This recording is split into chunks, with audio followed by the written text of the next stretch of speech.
Bonjour à tous et à toutes, j'espère que vous allez bien. Aujourd'hui, on part sur les traces de la guerre entre Gênes et Venise, entre 1293 et 1299, pour le contrôle du commerce oriental, puis a continué après la guerre entre les deux républiques maritimes jusqu'en 1302, entre Venise et l'Empire byzantin. Vous voulez en savoir plus sur la rivalité des cités italiennes? Venez avec moi. Le XIe siècle représente un tournant dans l'histoire de la Méditerranée médiévale et des rapports entre l'Occident latin et le monde musulman. C'est le moment où les chrétiens passent à l'offensive alors que les pouvoirs musulmans se trouvent fragilisés de l'intérieur. La Méditerranée est contrôlée depuis le 8e siècle par les musulmans, y compris au niveau du commerce. Mais le 9e et le 10e siècle ont vu l'émergence de nouveaux marchands venus principalement d'Italie et de villes comme Gênes, Pise ou Venise.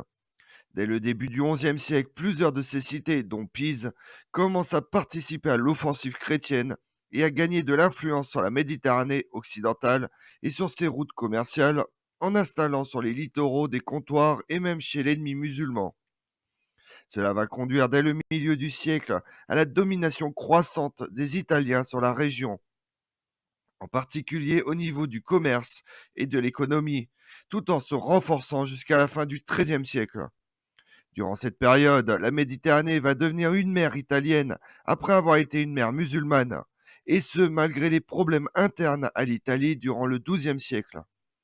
Les Italiens sont parvenus à dominer la Méditerranée occidentale par la puissance de leur flotte, leur participation aux expéditions chrétiennes de Reconquista et des croisades, mais aussi leurs accords avec les puissances musulmanes de l'Andalous et surtout du Maghreb, parvenant à supplanter la flotte musulmane mais aussi byzantine.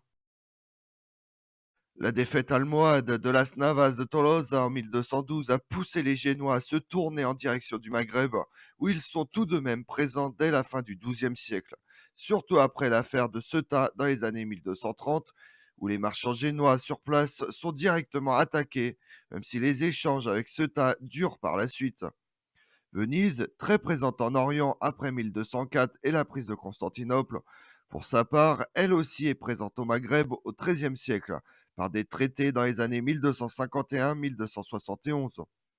Profitant de la participation de Gênes aux croisades de Louis IX pour tenter de prendre leur place. En effet, même si ce n'est pas un facteur de domination, il ne faut pas oublier que les cités italiennes sont en perpétuelle lutte, allant parfois jusqu'à l'affrontement militaire. Le premier facteur de la domination italienne est donc sa réussite dans la prise de contrôle effective au niveau maritime, mais aussi dans ses rapports commerciaux avec les puissances musulmanes et chrétiennes. Les Italiens ont pris non seulement la place de la flotte musulmane allant jusqu'à servir elle-même de relais entre pays musulmans, mais ils ont aussi pris la place des marchands musulmans.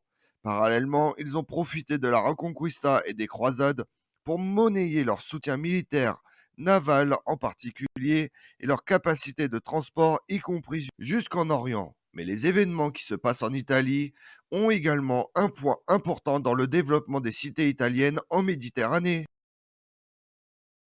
Venise et Gênes se sont déjà affrontés durant la guerre de San Sabas 1255-1270, dans laquelle la Sérénissime, affirmée grâce à la quatrième croisade comme la puissance dominante en Méditerranée orientale, avait rétabli sa suprématie sur Gênes, mais ne pouvait éloigner les commerçants génois des riches routes levantines. Après le fructueux traité de Nifée le 13 mars 1261, Gênes avait pu voir s'ouvrir les portes de la mer Noire et l'établissement de son empire d'Orient. Forte de la possession de nouvelles colonies, Péra, Caffa, et l'alliance avec l'Empire byzantin, la République génoise a tenté à son tour d'écarter sa rivale Venise des entreprises de l'Est. La Sérénissime avait réagi en resserrant l'alliance avec la République de Pise. Mais après la défaite de cette dernière à la bataille de Meloria le 6 août 1284, elle se retrouve seule pour faire face à Gênes. La bataille de Meloria oppose les républiques maritimes de Gênes, alors en pleine ascension en mer Méditerranée occidentale, et la République de Pise, qui venait de connaître son apogée et amorcera une période de déclin après cette bataille. Lors de la chute en 1291 de Saint-Jean d'Acre et par conséquent la fermeture temporaire des marchés syriens aux navires européens, Les routes de Constantinople et la mer Noire, maintenant contrôlées par Gênes, est devenue capitale pour Venise et son commerce.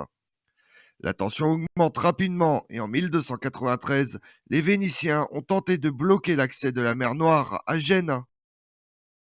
Le 7 octobre 1293, une flotte vénitienne lève l'ancre en direction de l'Orient sous le regard du doge Pietro Grandenigo.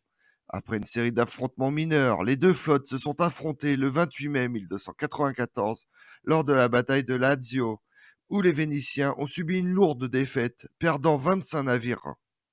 Malgré la défaite, la Sérénissime reforme une nouvelle flotte de 60 galères sous le commandement de Matteo Cherini et Niccolo Barbaro, se préparant à une nouvelle bataille, malgré la tentative du pape Boniface VIII pour rétablir la paix. La bataille s'est déroulée au large des côtes de la Sicile.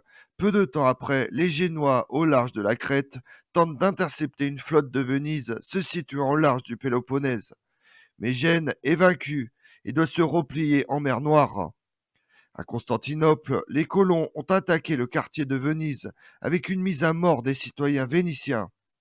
L'empereur Andronique II, paléologue, a immédiatement montré son soutien à la République de Gênes, faisant prisonniers les survivants vénitiens.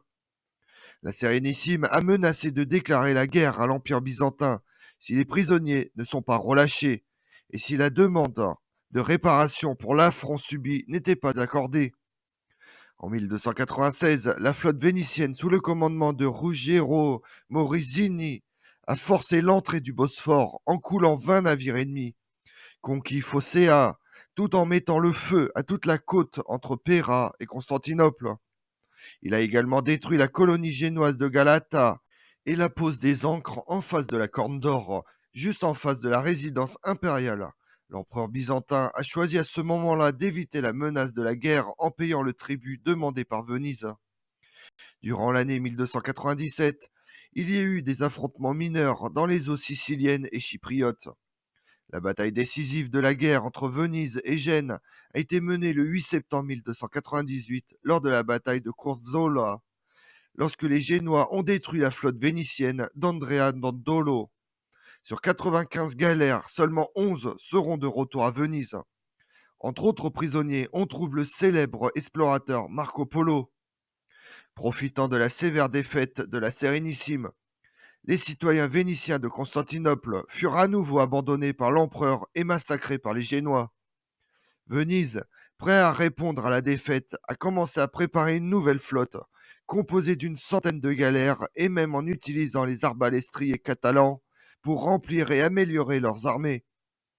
Avec une escalade rapide de la situation, endommageant le commerce mutuel et menaçant la survie des colonies de l'Est, les deux républiques ont finalement accepté la proposition de paix avancée par Matteo Visconti, nouveau seigneur de Milan. Le traité a été signé le 25 mai 1299. La paix soudaine signée entre Venise et Gênes ne concerne néanmoins pas l'empereur byzantin Andronique II, dont Venise veut se venger du massacre de ses citoyens. Une flotte de 28 galères se présente sous les murs de Constantinople, ravageant les alentours tout en punissant par le fouet les Byzantins qui ont le malheur de tomber entre les mains de Venise, afin d'instaurer la peur et la panique dans la tête des habitants. Le 4 octobre 1302, l'empereur accepte de verser aux Vénitiens les indemnités réclamées pour la dévastation de leur quartier par les Génois. Après le conflit, Gênes et Venise ont promis de ne pas intervenir dans les activités respectives, verrouillant ainsi l'accès à la mer Tyrrhénienne et la mer Adriatique, ainsi que de s'engager à ne pas endommager ni le commerce ni les navires de l'un et l'autre. Comme on l'a vu, en 1299 est signée la paix entre Gênes et Venise, sans vainqueur ni vaincu, mais la défaite de l'Empire byzantin. Cependant, la guerre entre la Superbe et la Sérénissime reprend entre 1350 et 1355. Les pourparlers de paix scellent encore une fois une victoire militaire de Gênes et une égalité diplomatique. Je vous remercie d'avoir suivi cette vidéo en ma compagnie. Si vous voulez connaître mes autres vidéos, retrouvez-moi sur ma chaîne YouTube Tout sur l'Histoire avec Damien, mais également sur les réseaux sociaux, Twitter et Instagram, Histoire Damien. Et pensez à liker, commenter et vous abonner. Je vous remercie à tous.